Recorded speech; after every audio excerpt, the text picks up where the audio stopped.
bem-vindo ao programa O Direito é Todo Seu. Aqui discutimos temas jurídicos de interesse de toda a comunidade. E hoje vamos falar sobre a injustiça penal no Brasil e o papel da Defensoria Pública. E para debater o tema comigo, eu recebo o Dr. Alanderson de Jesus Vidal, que lançou recentemente este livro fantástico que eu apresento a vocês. Ele que é defensor público aqui da Defensoria Pública de Bauru. Nós hoje estamos aqui com muito prazer em recebê-lo. Seja muito bem-vindo. Obrigado, professor. Eu agradeço pelo convite e pela oportunidade de debater. É um tema tão caro e tão urgente como é a questão da injustiça penal no Brasil. E como eu apresentei seu livro aqui, eu queria já te perguntar o seguinte sobre o próprio livro. Como surgiu essa ideia de escrever este livro? Sabe, professor César, essa é uma pergunta interessante, né? Esse livro, na verdade, ele é fruto da minha dissertação de mestrado.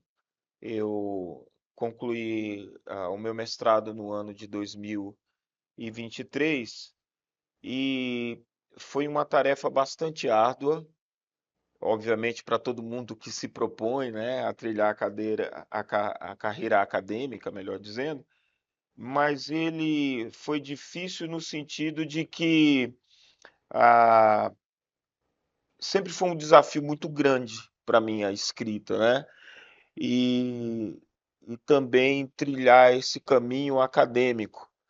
Mas a ideia ela surgiu pela necessidade de devolver um pouco para a comunidade acadêmica e também para a sociedade um pouco do conhecimento que eu angariei ao longo desses 25 anos de vida profissional, 8 anos como advogado e 17 anos na carreira de defensor público, né? Tudo mudou no ano de 2020, quando nós experimentamos um período de muita dificuldade, que foi a pandemia. E aí eu tive um start assim, que foi aquela necessidade de ver a brevidade da vida. A gente sempre discute esse assunto, mas não consegue ver, porque a vida é muito rápida e a gente não consegue ver passando. Mas naquele momento, né, a iminência, mesmo que isso pareça piegas de ser falado, mas a iminência da fragilidade humana e tantas vidas perdidas, eu me senti na obrigação de revisitar vários projetos que estavam dormentes, né? Meio que como aquela parábola escrita nos evangelhos sobre o administrador que escondeu o talento, né? Cada um recebe um tipo de talento em quantidade maior ou menor, e eu me vi naquele momento na necessidade de compartilhar um pouco com a academia e com a sociedade do pouco conhecimento que eu angariei ao longo desses anos. Foi dessa forma que surgiu a ideia de escrever esse livro. Que maravilha, que ótimo. E dentro dessa nossa temática hoje aqui, a sociedade vem sendo bombardeada diuturnamente com questões relacionadas ao direito criminal, ao direito penal. Nós vemos na mídia televisiva, a gente vê no jornal, a gente abre a internet, nós temos notícias relacionadas, enfim, ao direito penal, ao direito criminal, praticamente 24 horas por dia. É É isso que verdade. acontece. E aí a pergunta é para o nosso telespectador entender melhor, né, eu queria que você definisse para nós o direito penal, e não só uma simples definição, a importância dele na sociedade. Professor César, eu acho que antes da gente falar do direito penal em si, de uma maneira compartimentada, porque durante o bacharelado, durante a graduação, normalmente o estudo do direito, como ciência social aplicada, ele é compartimentado para melhor entendimento dos alunos, e depois como divulgação científica também. Então a gente fala de direito penal, direito tributário, direito administrativo, direito constitucional, direito ambiental, mas na verdade o direito é apenas um, né? O direito ele é único. O direito penal é mais uma faceta. Então, para a gente olhar de maneira específica do direito penal, talvez seja necessário fazer uma ampliação do que é o direito, né? Para muitos, o direito ele é natural, é intrínseco à condição humana. Sófocles já escrevia em sua peça Antígona, quando Antígona tenta enterrar o corpo de seu irmão e aí faz um desafio ao governante da época, que determinou que o corpo ficasse lá para que fosse comido pelos animais, pelas feras selvagens. Ela foi até lá e fez os ritos funerários e respondeu ao seu governante, que também era seu tio, que mais importante que obedecer aos reis, naquele direito posto, positivado, seria obedecer ao direito natural, ao direito que vinham dos deuses que reclamavam esses ritos fúnebres. E vários autores, como Rousseau e outros autores, principalmente do movimento iluminista, traz o direito como sendo natural. Outros dizem que não, que o direito é uma criação humana, que é positivo ou não, e que ele serve como um freio às condutas humanas. Eu tendo a imaginar o direito, professor, como define o professor Gunfredo Teles Júnior, né, um grande professor da Universidade de São Paulo, filósofo do direito, saudoso, que nos ensina que direito é um meio de convivência pacífica, comunitário ou social, e que ele serve para que haja uma convivência harmônica entre as pessoas. E o direito penal é uma faceta dessa convivência harmônica. Nós vivemos dentro do Estado democrático de direito um, um contrato social e que parte, na visão de Thomas Hobbes, que escreve muito bem em seu Leviatã, nós entregamos uma parte da nossa liberdade para que o Estado nos dê segurança. O Estado passa a ter o monopólio da força e aí ele defende os bens jurídicos tutelados, nossa liberdade, ele defende nossa incolumidade física, nosso patrimônio e diversos outros bens.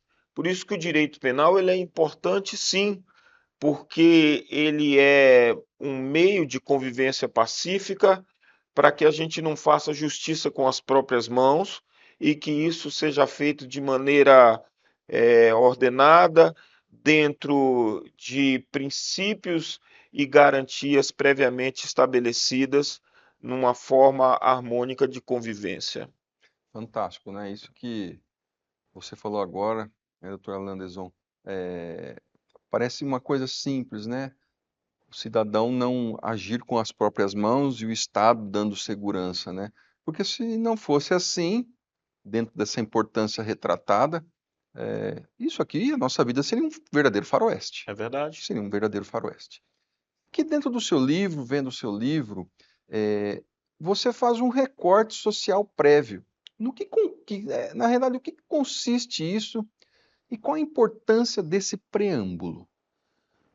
Sabe, professor, eu tomei o cuidado, antes de tratar especificamente da injustiça, do nosso sistema penal e penitenciário, que é em que eu abordo mais o meu ponto de vista, eu tomei o cuidado de fazer uma ampliação.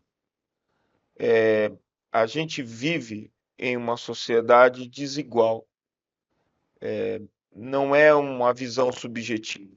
As 5 famílias mais ricas desse país detêm mais de metade do PIB. A desigualdade ela é patente e quando se limita, quando se faz um corte no sistema penal e penitenciário, a gente observa dentro das estatísticas que a grande maioria das pessoas que respondem por processos criminais são pessoas pobres e pessoas pretas. De duas, uma. ou a gente assume a visão lombrosiana de que determinados seres humanos, que é uma visão abjeta, detestável, que pregava que determinados seres humanos já nascem com a predisposição para praticar delitos, ou a gente entende que há um recorte social sério, e que o problema penal passa muito por essa desigualdade social. Tá aí. Uma outra questão, né, do seu livro, e é o tema aqui, a injustiça penal no Brasil, a primeira linha do tema do seu livro. É, por que que você entende que existe isso que está logo na capa do livro? Ou seja, que existe uma injustiça penal no Brasil. Qual é o seu entendimento sobre isso? É, passa não apenas pela minha visão, pelo meu modo de ver, não é apenas uma iniciativa de cunho subjetivo, militante, mas passa, sobretudo, por dados. A gente tem uma quantidade de pessoas encarceradas, em condições totalmente ilegais daquilo que prevê a Constituição, e mesmo a Lei de Execuções Penais, que é a Lei 7.210 de 1984, que foi construída ainda no período da ditadura, uma lei extremamente avançada, com princípios fortes na ressocialização. A gente vê que há um descumprimento sistemático da lei, da Constituição, e isso foi reconhecido de maneira jurídica pelo Supremo Tribunal Federal no julgamento da ação direta, ação de descumprimento de preceito fundamental de número 347. No ano de 2015, o Supremo Tribunal Federal reconheceu o estado inconstitucional de coisas do nosso sistema penal e prisional, levando em consideração a, as condições de aprisionamento.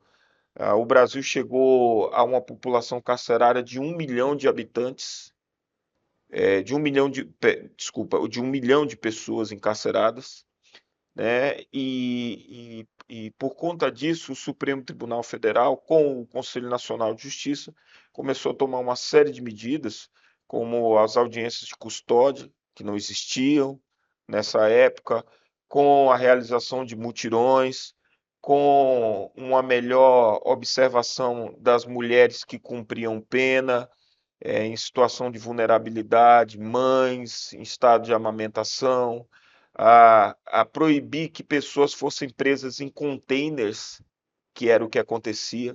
Apesar da gente viver um momento ainda de um populismo penal muito acirrado, de pessoas entenderem que a solução para o problema do cometimento de determinadas infrações são penas mais duras, e tudo mais, a gente percebe que tanto aqui no Brasil como em outros países, como por exemplo os Estados Unidos, que é um país rico, e que tem uma população carcerária que chegou perto dos 2 milhões, de 2 milhões de pessoas encarceradas, a gente vê que esse recorte é muito parecido com o nosso. Lá são latinos, são negros, são pessoas pobres, assim como é no nosso país. Então, esse reconhecimento de injustiça foi feito pela Corte Suprema do nosso país. Então, não é uma análise subjetiva, é baseado nesses dados, e aí a gente vê um esforço para que o direito penal seja enfrentado e que ele sirva ao seu verdadeiro propósito, que é, como eu disse no início, de possibilitar uma convivência harmônica com a entrega de parte da nossa liberdade para que o Estado tutele e proteja, ofereça segurança dos bens jurídicos tutelados. Mas isso não pode ser vingança. A gente não pode tratar ah, as pessoas que cometeram malfeitos de maneira desumana. E isso não é apenas porque aquela pessoa não pode ser um instrumento, ou porque ela seja boazinha e tem que ser tratada com regalias. É porque a sociedade civilizada, quando ela trata outras pessoas, mesmo que cometeram malfeitos de maneira desumana, ela passa a ser desumana também, porque não há como praticar o mal para combater o mal, né? É nesse sentido que eu entendo que há injustiça no país. Ainda dentro dessa injustiça penal, vou fazer um recorte nas suas colocações e te provocar da seguinte maneira, né? Esse fenômeno de injustiça penal, especificamente aí, ocorre apenas no Brasil e outros países pobres?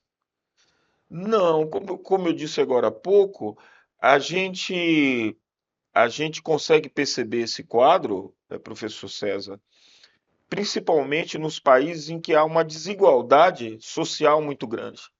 A desigualdade social, ela sempre traz um recorte de utilização, muitas vezes, da força estatal como um mecanismo seletivo de controle de determinados grupos. Em outros países ricos, em que houve uma distribuição do poder, uma distribuição da renda, uma melhor, eh, eh, uma melhor representatividade das pessoas mais vulneráveis no debate público, como bem diz o professor Jürgen Habermas. Nesses países, principalmente os países escandinavos e escandinavizados, a gente tem muito pouco problema em relação à parte penal. Muitas das instituições e estabelecimentos penais lá foram desativados ou subutilizados porque há muito pouca necessidade de repressão penal, uma vez que as pessoas vivem em outra perspectiva a fraternidade jurídica, né, como dimensão do direito humano. Ok. Aproveitando aí a sua experiência na Defensoria Pública do Estado de São Paulo, claro, como defensor público, né, na sua lida forense na questão criminal, vou te fazer uma pergunta de ordem até pessoal. Você acredita aí que exista ainda uma forma de resolver essa injustiça penal? Professor, é muito difícil falar em resolver, pelo menos a curto e médio prazo, né? Mas eu acredito que haja uma permeabilidade para que a gente consiga mitigar, diminuir esse quadro de injustiça. E aí, no meu trabalho, né, na pesquisa que eu fiz, eu consegui, acredito, demonstrar que quando há efetividade da defesa, e, e aí eu me concentrei mais na defesa oferecida pela Defensoria Pública, não que os nobres advogados e advogados no nosso país não tenham essa capacidade, mas a Defensoria Pública, pelo recorte orçamentário e de renda da população, é responsável por cerca de 75% de maneira potencial do atendimento de assistência jurídica gratuita previsto na Constituição Federal, né, sobretudo no seu artigo 134. Eu trouxe uma pesquisa em que, nos lugares em que há efetividade dessa defesa, dessa assistência jurídica, há uma diminuição nessa injustiça penal. A gente entende que as condições regionais, seja na primeira instância ou segunda instância, existe um entendimento mais conservador, de penas mais altas, que são discrepantes com aquilo que já foi consolidado na jurisprudência dos tribunais superiores. E muitas vezes não há essa possibilidade de se levar essas questões a esses tribunais.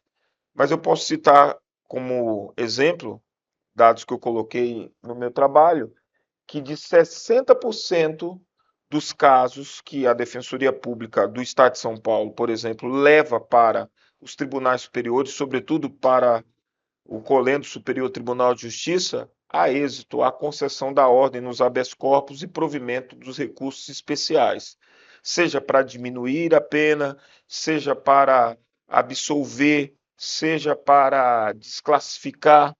casos em que já houve, inclusive, simulação por parte dos tribunais superiores e que não são levados, muitas vezes, porque não há a efetividade dessa assistência jurídica, né? Aqui em São Paulo, por exemplo, a Defensoria Pública está numa quantidade pequena de comarcas, não chega a atingir 30% das comarcas do estado de São Paulo. Na questão criminal, a gente ainda consegue fazer um pouco mais, porque há os departamentos regionais de execução criminal, mas nas varas de conhecimento, muitas vezes a gente se depara, quando o caso vai para execução, com penas muito distantes daquelas que são aplicadas nos tribunais superiores, né, já Entendi. consolidada na jurisprudência. Quero aproveitar a tua presença aqui e nessa última fala sua, doutora Landerson, sobre a Defensoria Pública e tudo mais, só que, como você mesmo disse, a Defensoria não está presente nem em 30% das comarcas, e eu tenho certeza que muitos dos nossos telespectadores, nos vendo, nos ouvindo, assistindo o nosso programa, devem estar aí se perguntando, mas a Defensoria Pública, né, para que ela serve? Esses questionamentos que devem estar na cabeça do nosso telespectador. E eu gostaria, então, portanto, que você explicasse o que é a Defensoria Pública em si e como funciona no Brasil. Eu acho que o grande desafio, professor, é sair da mera formalidade. Existe uma emenda constitucional, que é a Emenda Constitucional 80 de 2014, que determinou que no prazo de 8 anos o Brasil deveria ter uma defensoria pública em todas as comarcas. A Defensoria Pública é uma instituição constitucional que tem a incumbência de prestar assistência jurídica à população mais vulnerável. É uma espécie de custos vulneráveis, né? É aquele que tem a obrigação de lutar pelo direito das pessoas que mais precisam. E hoje a gente tem, pelo recorte de renda, que cerca de 70 a 75% da população brasileira é um potencial usuário do trabalho, do serviço da Defensoria Pública. Então, acho que o grande desafio é tornar efetiva a instituição, porque onde ela está, ela consegue, mesmo com as dificuldades de ser uma instituição nova, uma vez que foi criada pela Constituição de 1988 e até bem pouco tempo não havia sido estabelecida em todos os estados, tendo dificuldades em Santa Catarina e outros estados, a gente consegue, felizmente, sem puxar a brasa para minha sardinha ou para a nossa instituição, né, para a minha instituição, a gente consegue, mesmo com pouco, fazer bastante coisa. E é óbvio que o fortalecimento da instituição trará um balanço ou um contrabalanço na questão do debate público, dando voz aos vulneráveis, uma vez que a Defensoria não apenas atua na defesa individual, mas também atua na defesa coletiva desses grupos, né, com ações civis públicas e outras defesas que pode efetuar. Fantástico. Infelizmente, nós temos o chamado tempo de televisão, o tempo de TV, e nós aqui chegamos praticamente ao final do nosso programa. Doutora Landerson de Jesus Vidal, eu te agradeço imensamente as informações, as ricas informações passadas para os nossos telespectadores. Já fica o convite aqui para que retorne no nosso programa, o direito é todo seu. Te agradeço mais uma vez de coração. A realidade, a gente tenta aqui no programa passar informações de qualidade para o nosso telespectador, para a nossa telespectadora, e eu tenho certeza que hoje nós conseguimos, de alguma maneira, elucidar melhor a questão desse direito penal, da questão da defensoria pública, tá? E eu agradeço imensamente também a você, nosso telespectador, nossa telespectadora, porque o programa é pensado em vocês. Muito obrigado e até o próximo.